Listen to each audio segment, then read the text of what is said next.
Hello and welcome back to the program, everybody. I wanted to do a part two on the last video that I did where David Dole and Mike Figueredo went on the Progressive Voice channel and talked to a young Mexican kid. And they discuss how Jimmy Dore is pandering to right-wingers and how his content has changed and now he's chasing cash. I don't feel like I fully explained myself in the last video because I was at work and I had to cut the video short. Now, I too have seen a change. I've absolutely seen a change. But I think it's possible it could work out as beneficial because, even when you look at economist Richard Wolff, who's clearly a left-winger, he's a socialist. I mean, he's a socialist economist. He's a Marxist.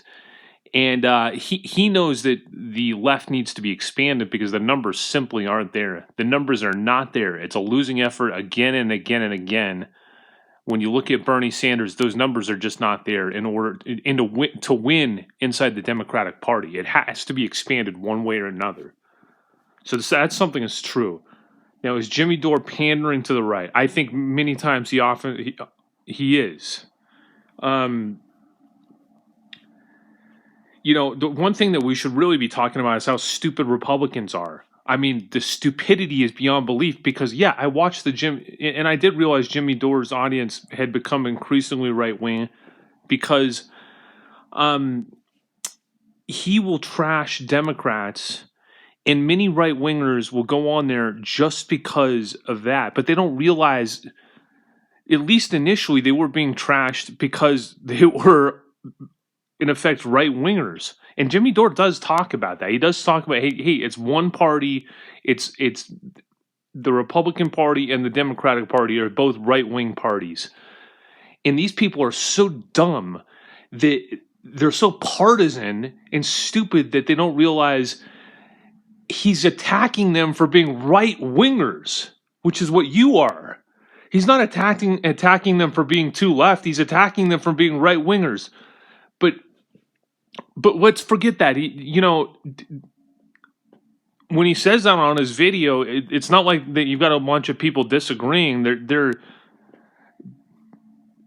They seem to be upset potentially that the Republican Party is right wing.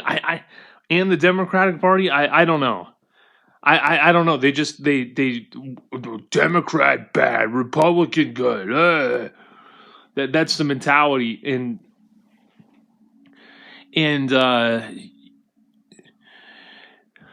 I've it's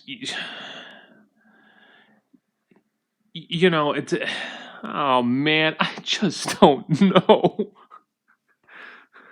Let's take a look at a video. Let's take a look at some videos. Let's take a look at some videos and see.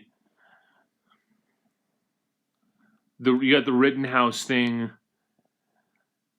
To me, that was completely. I watched that video. That was completely logical. The fact that he came down on Rittenhouse's side because he did act in self-defense. Ultimately, from a legal perspective, when you go to a protest like that with a gun, are you asking for trouble?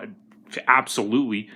So, people here, even when he was being attacked, Rittenhouse, after he acted in self-defense, shooting somebody that he thought was shooting at him, he, now he's running and he's running with a gun. And, well, now everyone's going to think that this guy, just shot somebody and was unprovoked, and then now he's got a target on his back, and well, they're very stupid as well for chasing after a guy with a gun. But yeah, so you're just creating a problem by having a gun. Guns. They just create so many problems.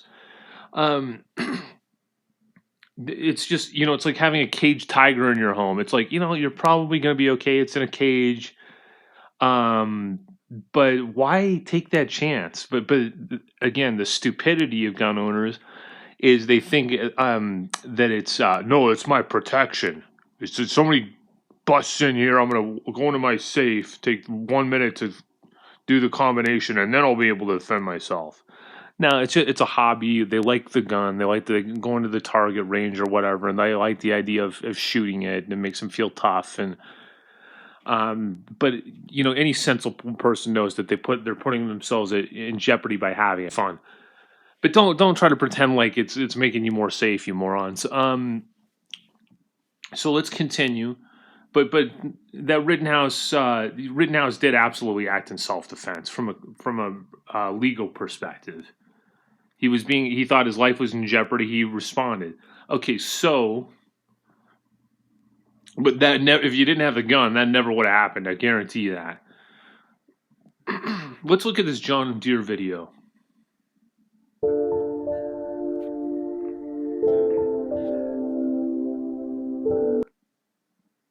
Guess what? There's some good news.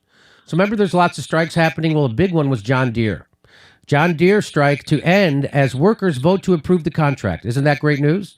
A majority of John Deere and Company's striking workers on Wednesday voted to approve a modified contract proposed by a farm equipment maker, ending a near 6-week strike.